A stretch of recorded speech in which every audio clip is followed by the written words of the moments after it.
Idrissa Seck dafa annoncé woon ne day wax su ma juumul le 27 mars ma toog sama benn xarit ñoo màggandoo ñoo defandoo lépp woo ma balaa moom am na keneen ku ma njëkk a woo ñu ne ma ah Idrissa Seck de moo ñu woo nee na dafa bëgg a gisee ak yow jaar na fu nekk nag mais mënul fexe ba gisee ak yow ma leen bàyyi leen noonu waaw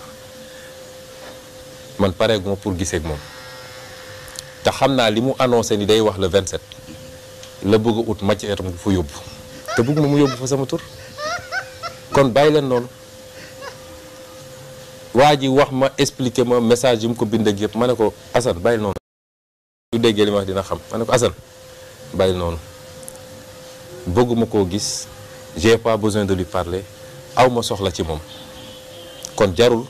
muy essayer sax di ma gis mais le 27 ci fajar sama garde du corps baa ngi nii mun na maa ngi teg sama xëdd samay beñe dugub xam nga man damaa bëgg beñe dugub teg sama beñe dugub sama café bay commencé xëdd moom mu ñëw fëgg ci bunt bi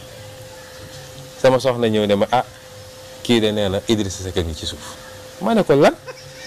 Idrissa Seck mu ne ma ne ko lu mu fi def heure bi ne heure bi ñëpp a ngi seen kër di xëdd ak seen ma ne booy bi mi ngi nii mën nga ko laaj ma ne ko demal nga ne ko du ma recevoir damaa convalescent demal mu dem tourné di dem mais bu ma duggaatee sama biir néeg li ma tooñ mooy sama xolu jullit ak sama xolu yërmande ma toog ma xalaat ma ne mag mu toll nii bàyyi yitteem yëpp ñëw fii ne damay seet Ousmane Sonko xam naa li ko yëkkati war na koo ñor trop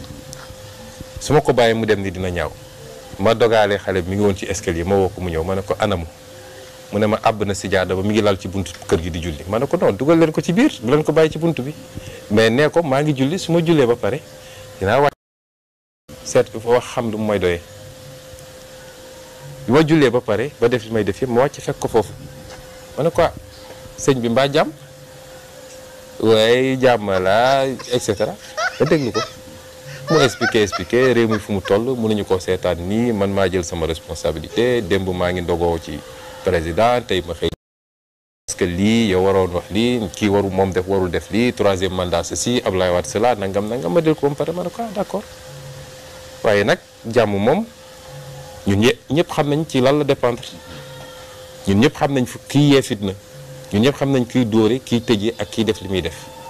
boo delloo ci moom waxtaanal ak moom bu bàyyi yooyu muy def jàmm yi ca des nag waaye bu la invité 4 avril na nga ñëw parce que néeg ni ma ne ko déet man dama bokk ci coalition buñ ci tollee dinañu wax suñu biir waaye man dama xaw a tawat nekk convalescence mais su ma doon def 4 avril sax Ziguinchor bi nga xam ne maay maire ba daaw ma demoon fa 4 avril fa laay dellu bokkoo ci 4 avril bi noonu mu jóg ma gunge kuy dem sax maa ngi koy tooñ ne ko mbaa jot ngaa xëdd mu ne ma ah fii laa ko yaakaare woon de ma ne ko ah kon waroon nga yëglu ma gunge ko mu dem mais sama xolu yërmande ak sama xolu jullit moo ma tooñ waaw parce que su dul woon li mu ñëw sama kër heure boobu du ma mus a dajeeg moom naan damay toog waxtaan. non du erreur parce que je n'ai rien à regretter mais jàpp naa ni génn foofu wër fu ne nga dem toog fa am Sonko andil Sonko jaru ko.